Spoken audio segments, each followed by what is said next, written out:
하나님 말씀대로 살기 시리즈 네 번째, 완벽이 아닌 온전함으로라는 말씀의 제목으로 거룩하신 주님의 말씀 전하겠습니다. 하나님 말씀대로 살기 시리즈 네 번째, 완벽이 아닌 온전함으로. 여러분, 이 세상을 살아가는 수많은 사람들, 그들에게 세상은 완벽이라는 것을 요구합니다. 완벽이란 무엇입니까? 완전할 완자에 둥근 옥벽자를 써서요, 흠없이 온전한 둥근 구슬이라는 뜻이에요. 좀 더 쉽게 얘기하면 결점 없이 훌륭한, 모자라거나 흠잡을 데 없는 완전함에 대해서 우리는 완벽이다라고 말합니다. 그러니까 예를 들면 저 같은 사람이 아닌 우리 김준영 목사님 같은, 외모도 좋고 실력도 좋고 네, 그런 분들을 완벽하다라고 얘기할 수 있죠. 그런데 세상이 주는 그 세상 속에서 세상이 요구하는 그러한 완벽들, 그렇게 완벽주의에 빠져 살아가는 이 퍼펙셔니즘이라고 하는 완벽주의에 빠져 살아가는 사람들을 자세히 관찰해 보면 그들에게는 좀 몇 가지 독특한 행동의 양식들이 눈에 들어오는데요. 그러니까 어떤 모습들이 있냐면요, 그분들은 어떤 세부적인 사항들까지 디테일하게 놓치지 않고 하나하나 꼼꼼하게 살펴보고 노력하려는 기준이 보입니다. 그리고 그들에게는 늘 이 성취지향적인 삶의 행동들이 드러나게 되어져 있고요, 엄격한 기준이 있어서 매사에 완벽하게 꼼꼼하게 모든 것을 되어 살펴서 그 일들을 행하려고 하니 굉장히 준비되는 시간과 기간, 생각하는 방향성도 굉장히 넓고 크다라고 우리는 그렇게 발견할 수가 있죠. 어떻게 보면 그렇게 살아가는 완벽주의자의 사람들을 들여다보면 피곤하기도 하겠다라고 생각이 들 수 있지만, 그래도 이 시대, 우리가 살아가는 세상은요, 이 땅을 살아가는 우리들에게 너희들도 완벽하게 살아야지 성공할 수 있다라는 가르침을 자꾸만 던져주고 있어요. 그러나 여러분, 우리가 여기서 한 가지 좀 더 깊이 있게 생각해 볼 것은요, 저도 그렇지만 인간은 누구나 어설프고 허술하게 살아가기보다는 한 번쯤은 완벽한 사람이 되어서 무언가 일을 잘 이뤄보고픈 그런 꿈들을 꾼다라는 것입니다. 저도 마찬가지예요. 목회를 하면서도 저 목사 그래도 완벽한 목사다, 뭐든지 잘하네, 이런 소리를 듣고 싶지 허술한데 엉성한데 라는 말을 듣고 싶지는 않다라는 것입니다. 그런데 인간이 가지고 있는 그러한 완벽주의적인 이러한 완벽론들, 그런데 여러분, 실질적으로 우리가 들여다보는 하나님의 말씀, 성경은 가장 성경적으로 비블리컬하게 저와 여러분들에게 이 완벽이라는 것보다는 불완전해서 온전함에 이르는 것에 대해서 우리에게 가르쳐주고 있어요. 세상에 살아가는 수많은 사람들이 완벽하고 완전한 존재가 아니라, 물론 하나님의 형상으로 지음받은 완벽한 그 만들어짐의 창조를 우리가 받았지만, 그런데 그 죄로 말미암아, 우리에게 들어온 그 죄로 말미암아 우리는 불완전하여지고 연약하여서 오늘도 사랑하는 이 공동체 안에도 연약한 하나님의 백성들이 모여 함께 살아가는 그러한 공동체를 이루고 교회를 이루고 살아가는데, 그런데 그러한 하나님의 성전 안에서 저와 여러분 우리들에게도 하나님의 말씀대로 살아가는 이들에게는 완벽함보다는 온전함에 이룰 수 있는 그러한 하나님을 우리가 바라보게 됩니다.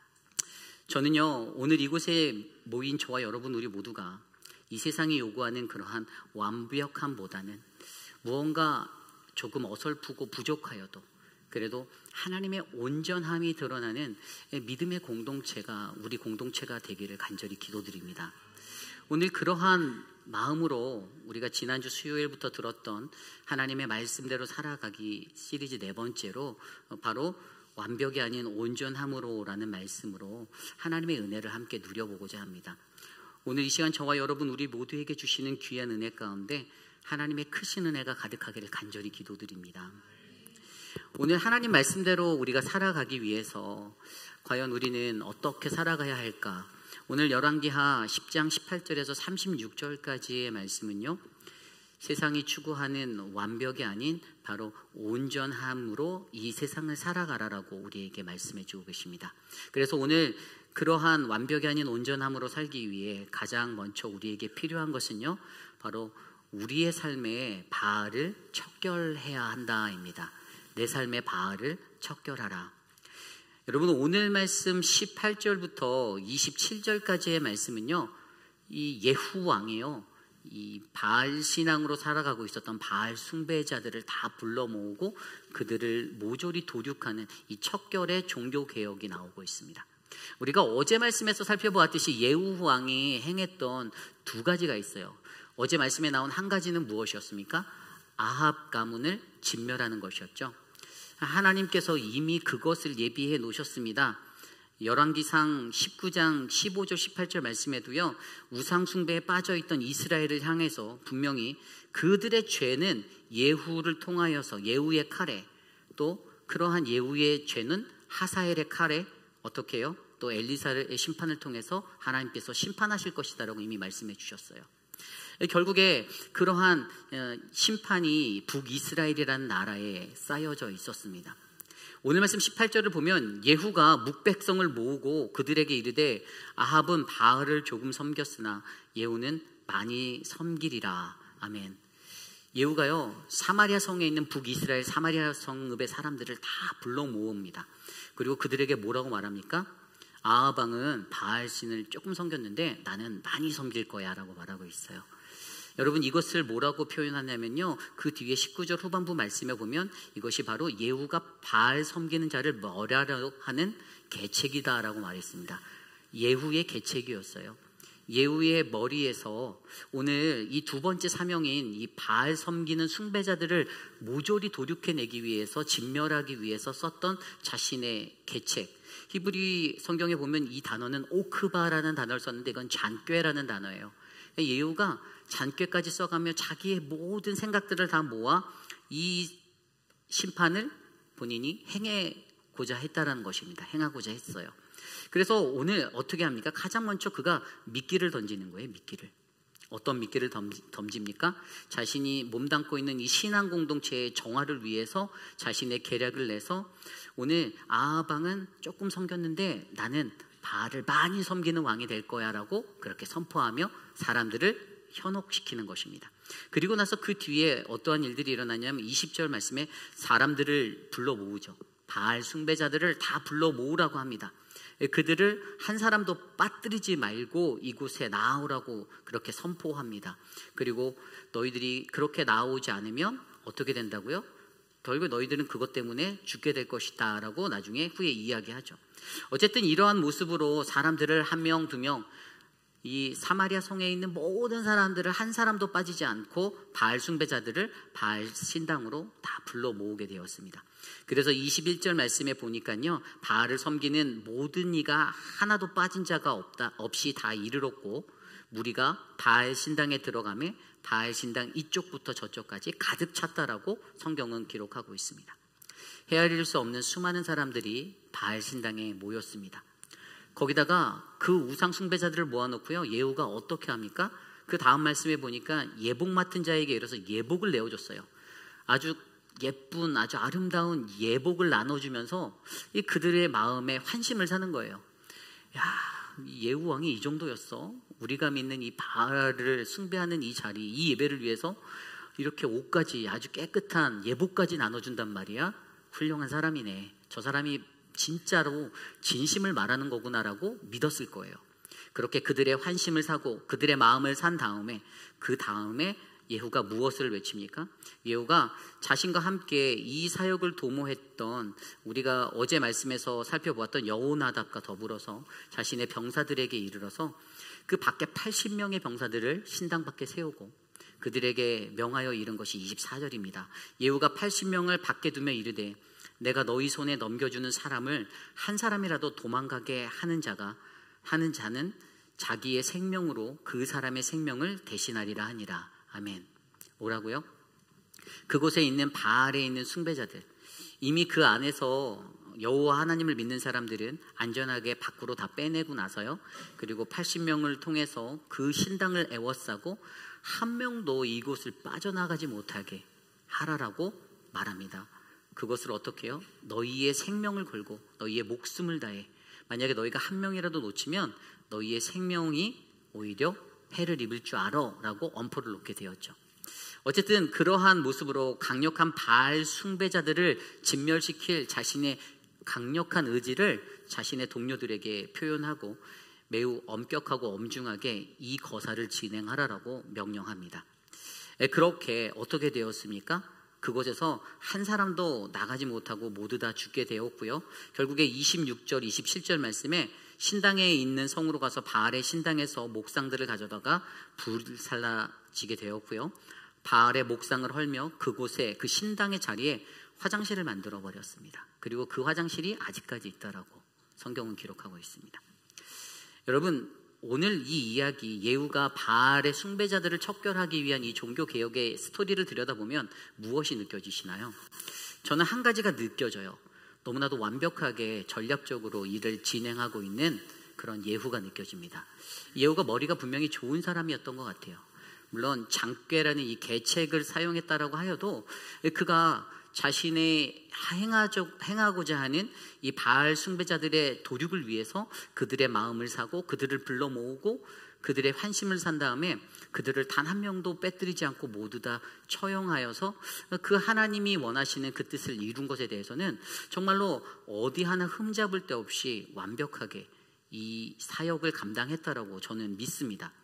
그런데 여러분, 오늘 이 말씀 속에서 우리가 느낄 수 있는 한 가지는요, 완벽한 그의 일처리, 오늘 아까 말씀드린 이 완벽이라는 어디 하나 흠잡을 데 없는 그의 이 완벽한 이 종교개혁의 성공, 그것이 다일까요? 여러분 스스로는 이 예후라는 왕에 대해서 예후가 어떤 왕이다라고 느껴지십니까? 예후가 좋은 왕이었나요? 나쁜 왕이었나요? 한번 대답해 보세요. 나쁜 왕일까요? 좋은 왕일까요? 예. 여러분, 예후는요, 제가 개인적으로 봤을 때 예후는 실패한 왕이었습니다. 물론 하나님께서 보시기에 아합 가문을 진멸하는 거 잘했다고 칭찬받죠. 오늘 말씀 후반부에 가면요, 오늘 말씀 30절에 내가 나보기에 정직한 일을 행하여 잘 행하여 내 마음에 있는 대로 아합 집에 다 행하였은즉 내 자손이 이스라엘 왕위를 이어 4대를 지내리라. 아멘. 앞선 일을 너무 잘했다는 거예요. 여기 말씀대로는 하나님 뜻대로 일처리 잘했어, 이거예요.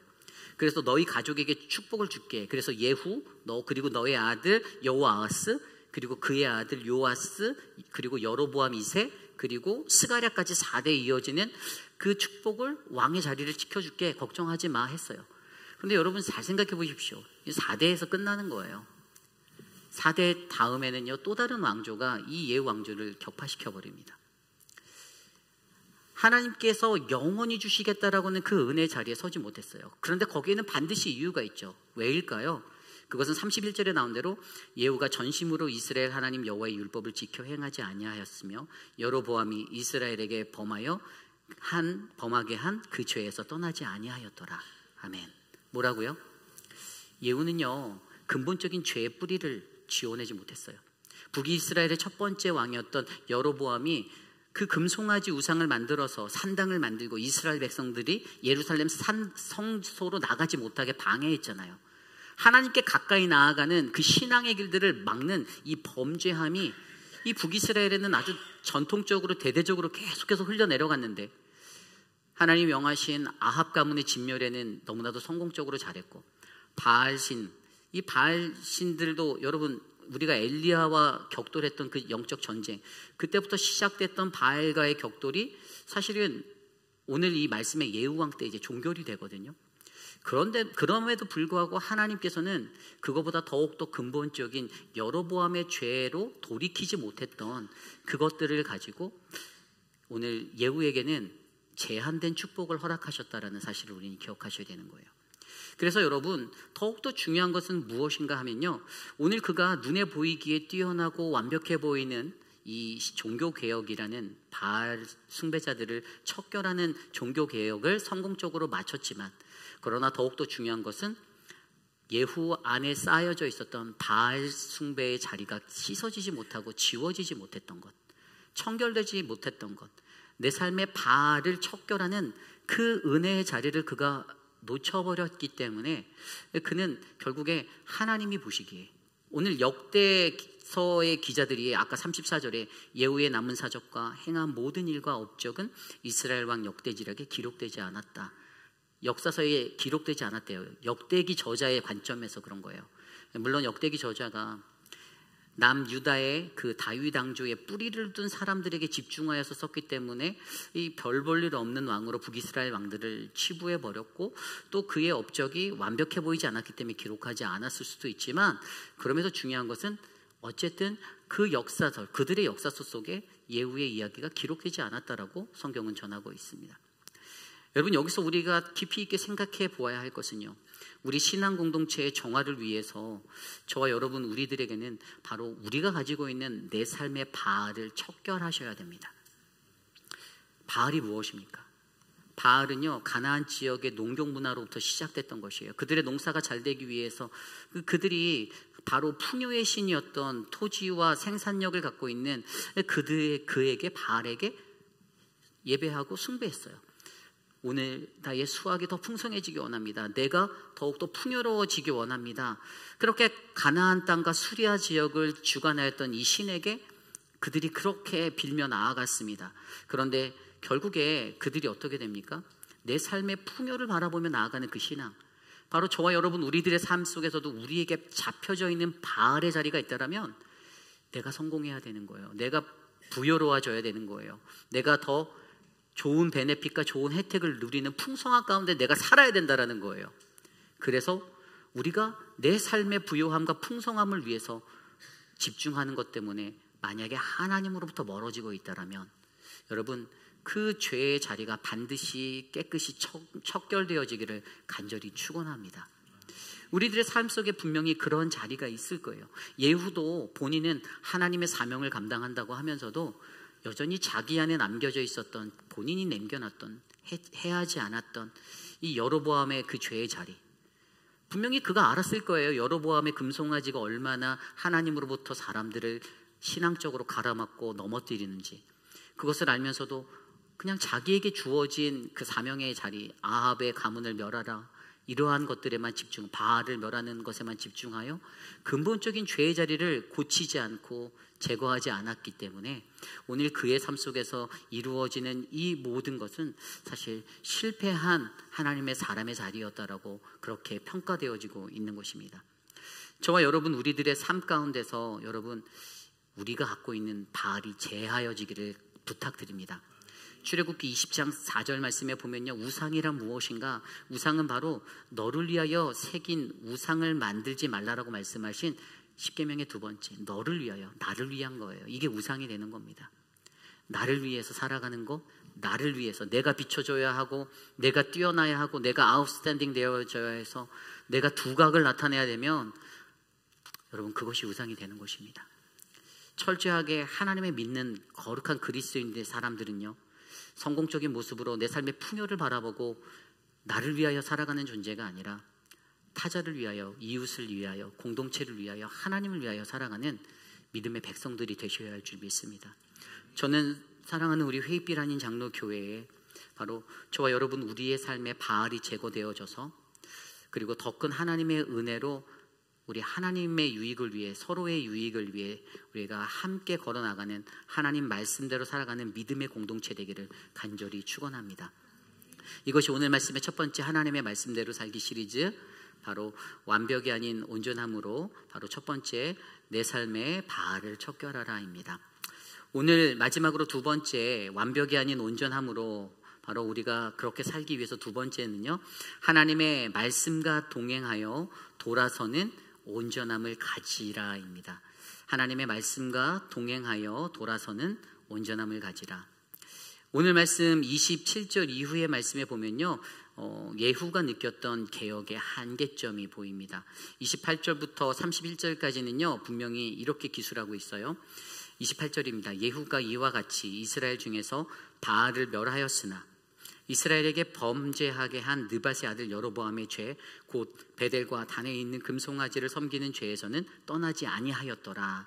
30절입니다. 여호와께서 예후에게 이르시되 내가 나보기에 정직한 일을 행하되 잘 행하여 내 마음에 있는 대로 아합 집에 다 행하였은즉 내 자손이 이스라엘 왕위를 이어 4대를 지나리라 하시니라. 31절. 그러나 예후가 전심으로 이스라엘 하나님 여호와의 율법을 지켜 행하지 아니하여 여로보암이 이스라엘에게 범하게 한 그 죄에서 떠나지 아니하였더라. 아멘.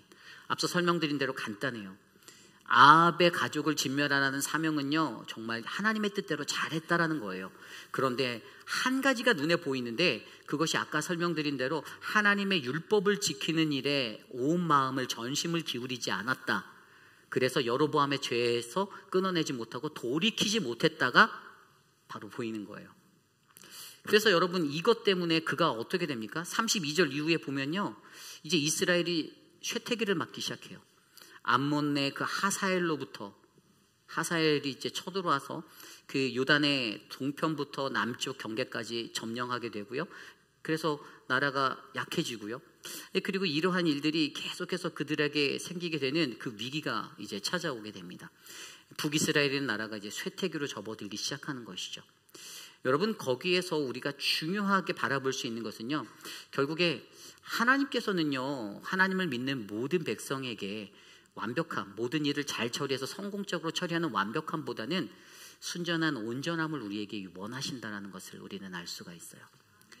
아까 30절 말씀에 분명히 그렇게 말했잖아요. 너희가 31절의 말씀, 그 여호와의 법을 지키는 것에 전심으로, 온 마음으로 그것들을 행하지 못했다.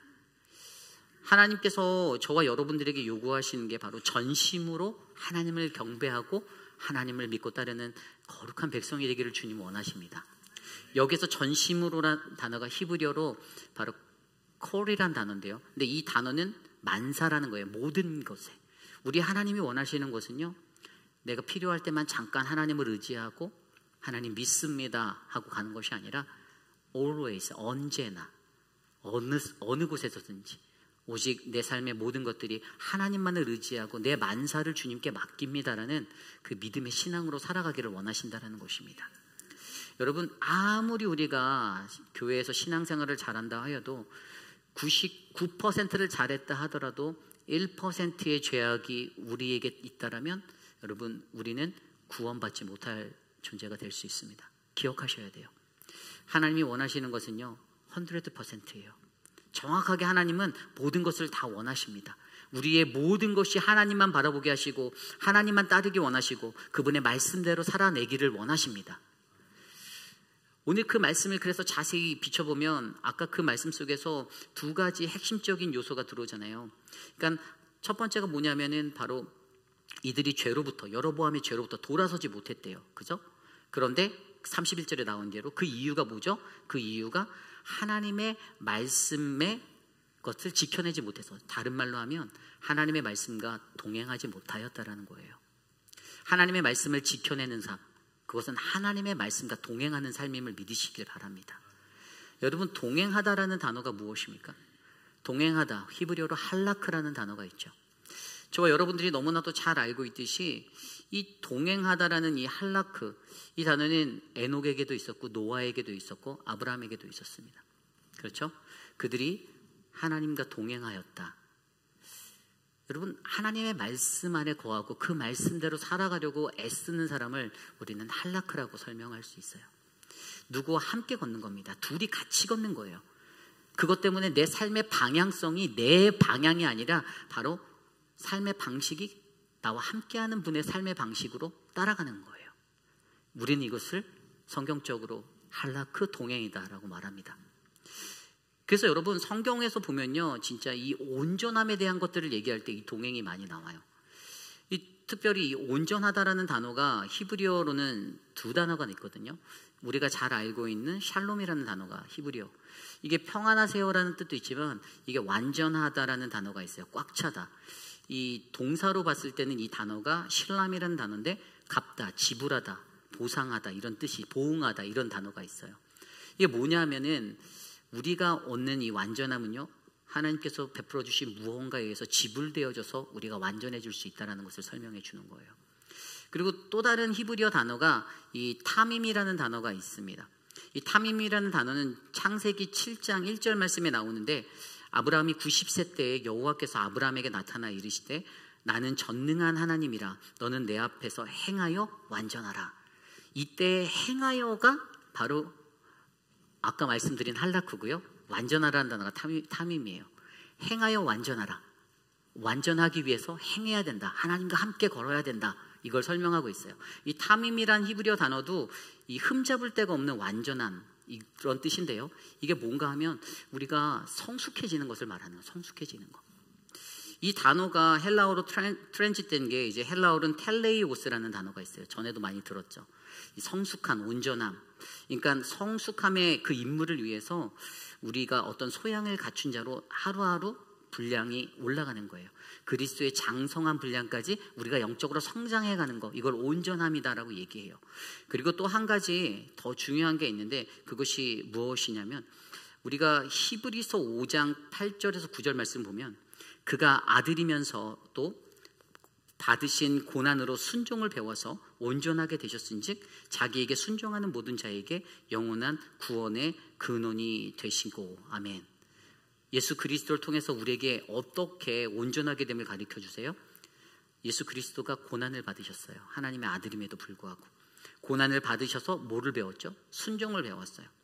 순종을 배워서 온전하게 되었더니 결국에 자기에게 순종하는 모든 자에게 영원한 구원의 근원이 되심을 우리에게 알게 하셨다는 사실이죠.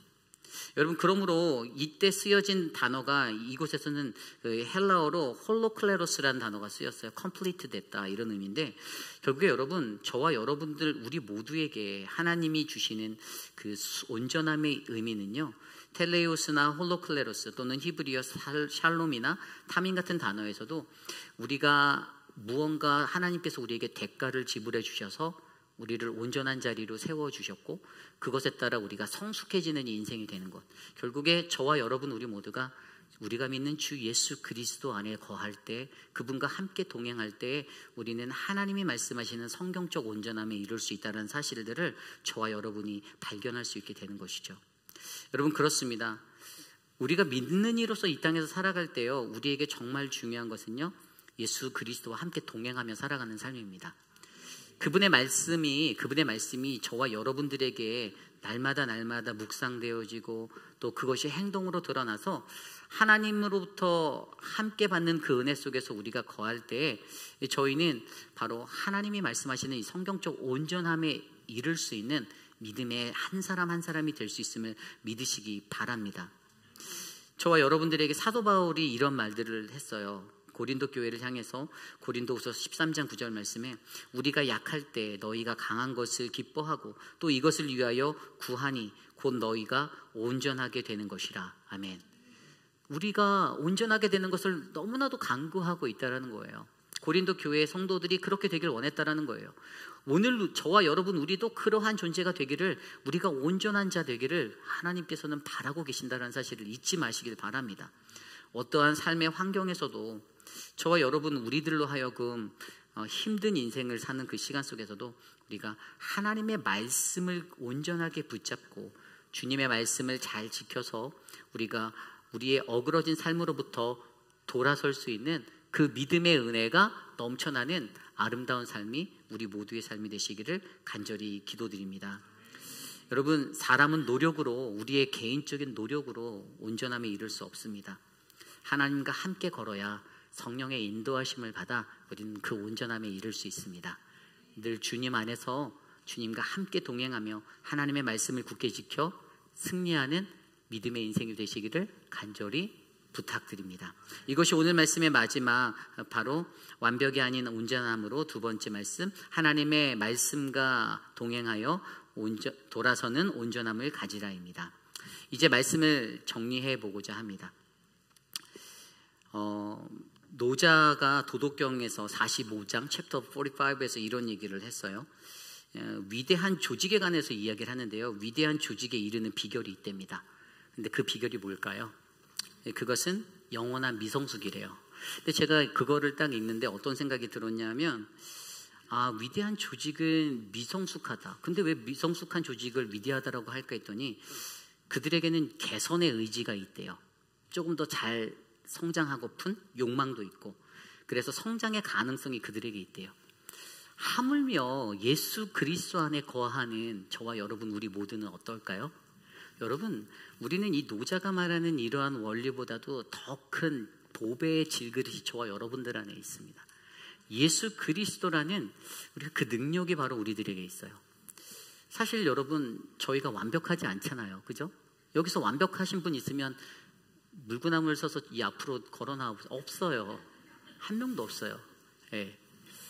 제가 아까 뭐 김준영 목사님처럼 저 완벽이라고 했지만 우리 김준영 목사님도 미완성이죠. 아직 불완전하죠. 근데 여러분, 너무나도 완벽하려고 힘쓰다 보면요, 인간관계가 망가지기 쉽습니다. 조금 사람 사는 인간미 넘치는 거는요, 조금 못해도 괜찮지 않을까요? 아닌가요? 여러분, 누군가가 무언가를 할 때 완벽하고, 내 자식도 완벽하고, 진짜 외모도 잘생기고 실력도 있고 학벌도 좋고 집안도 좋고 다 완벽하면 너무나 좋은데 눈 뜨고 찾아봐도요, 그런 사람 찾기는 거의 없어요. 그런데 여러분, 온전한 그리스도인들을 바라볼 때 그들을 만나면 어쩜 저렇게 완벽한 신앙인이 있을까라고 도전받을 때가 있어요. 그들이 하나님 앞에서 겸손하게, 하나님 앞에서 거룩하게 살아가려고 몸부림치는 그들 안에 담겨져 있는 예수 그리스도를 바라볼 때마다 나도 저런 그리스도인이 되고 싶다라는 그러한 도전이 들 때가 있습니다. 저는 이곳에 계신 저와 여러분, 우리 모두가 그러한 그리스도인이 되길 원합니다. 여러분, 완벽함을 추구하지 마십시오. 조금 실수하셔도 돼요. 예? 파워포인트 잘 안 넘어간다고 쳐다보지 마시고 뒤돌아보지 마시고, 성가대에서 누가 삑사리 낸다고 째려보지 마시고, 여러분, 엄청나게 우리는 일상에서 그게 몸에 젖어 있어요. 저도 예민해서 소리 하나가 탁 틀어지면 바로 미디어 부스로 눈을 향하는데, 그리고 나서 바로 속으로 막 회개해요. 예? 이러면 안 되는데 완벽하게 살면 좋지만 세상이 말하는 완벽과 하나님이 말하는 온전함은 정말로 다른 거거든요.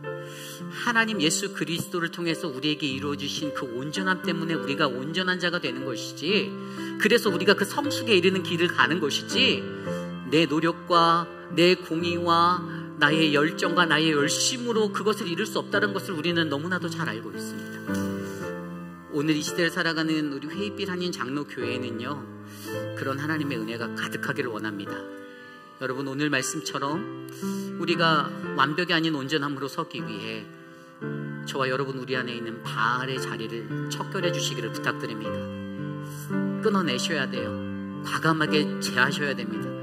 그리고 여러분, 저와 여러분들, 우리가 하나님의 말씀과 동행하여 돌아설 수 있는 이 죄의 자리를 완전히 끊어내고 하나님의 온전함에 설 수 있는 그 믿음의 사람이 되어주시길 부탁드립니다. 그러한 마음으로 우리가 함께 기도할 때 이 시간 함께 찬양할 텐데요, 오늘 이 말씀을 준비하면 이 찬양이 생각났어요. 온전교대리. 우리는 부족하지만 하나님 앞에서 온전한 마음으로 함께 서며 이 찬양, 모두 자리에서 일어나 우리 이 찬양 함께 하나님께 올려드리겠습니다. 우리 주 앞에 나와 내 삶을 드리네 함께 찬양하겠습니다. 주 앞에 나와 내 삶을 드리네, 마음 열어 내 삶을 드리네, 주를 봅니다. 끝없는 사랑 나 회복시키네. 우리 다시 한번 찬양할 거예요. 주 앞에 나가, 주 앞에 나와 내 삶을 드리네, 마음 열어 내 삶을 드리네, 주를 봅니다. 끝없는 사랑 나 회복시키네. 이제 눈 들어, 이제 눈 들어 주 보네, 그 능력 날 새롭게, 주님의 사랑 날 만난 지시, 내 모든 두려움 사라지네. 폭풍 속에도 춤을 뛰고 믿음으로 주와 걷네. 갈보리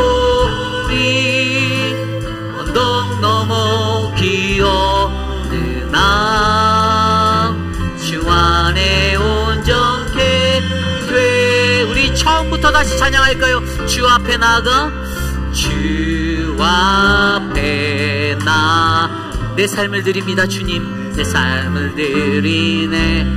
마음 열어 내 삶을 드리네. 주를 봅니다. 끝없는 사랑 나 회복시키네. 이제 눈 들어 주보 그 능력 날 새롭게 주님의 사랑 날 만지시니 내 모든 두려움 사라지네. 폭풍 속에도 주를 뜨고 믿음으로 주와도 갈보리 언덕 넘어 그어 주 안에 온전케 돼. 주 안에 온전케 되리. 주 안에 온전케 되리. 주 안에 온전케 되리.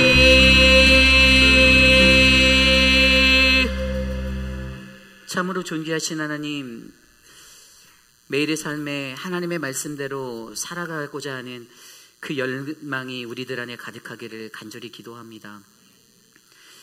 인간적인 마음으로 남들에게 완벽해 보이고 싶고 하나님 무엇이든지 잘하고 싶은 그 세상적 성공의 완벽의 기준이 아니라 우리에게 값없이 주신, 우리에게 대가로 주셨던 예수 그리스도를 통하여서 성숙에 이르는 그 온전함이 우리 안에 넘치기를 간구합니다. 우리 회의빛 아닌 장로교회 신앙 공동체의 정화를 위해 가장 먼저 내 삶의 바알을 척결하는 하나님 그 은혜가 넘치게 하여 주시고, 하나님의 말씀과 동행하여 돌아설 수 있는 그 온전함을 가질 수 있도록 우리를 인도하여 주시옵소서. 사랑하는 모튼 장로님, 하나님 리앱에서 회복되어지는 그 시간, 또 신장의 투석을 받고 살아가야 하는 그 시간, 하나님이 그 모든 시간을 주장하여 주시고 다스려 주시기를 간구합니다. 주님의 은혜로 사랑하는 아들을 붙잡아 주시고 회복하여 주시옵소서. 우리 이희두 장로님의 삶에도 함께 하셔서 하나님 요양원에 계시는 동안 어렵지 않게, 외롭지 않게 마음을 붙잡아 주시옵소서. 사랑하는 우리 지연초 권사님의 회복 가운데 하나님 은혜를 베푸시고 더욱더 강성하여 줘서 주님만 바라볼 수 있는 견고한 믿음으로 붙잡아 주셔서 감사합니다. 하나님 주님께서 만져주시고 일으켜 주시옵소서. 사랑하는 우리 조경숙 권사님 남편 맥클레인 이번 주에 혈관 시술을 받아야 합니다. 하나님 그 모든 것들을 주장하시고 주관하시는 하나님을 경험하도록 은혜를 베풀어 주시옵소서.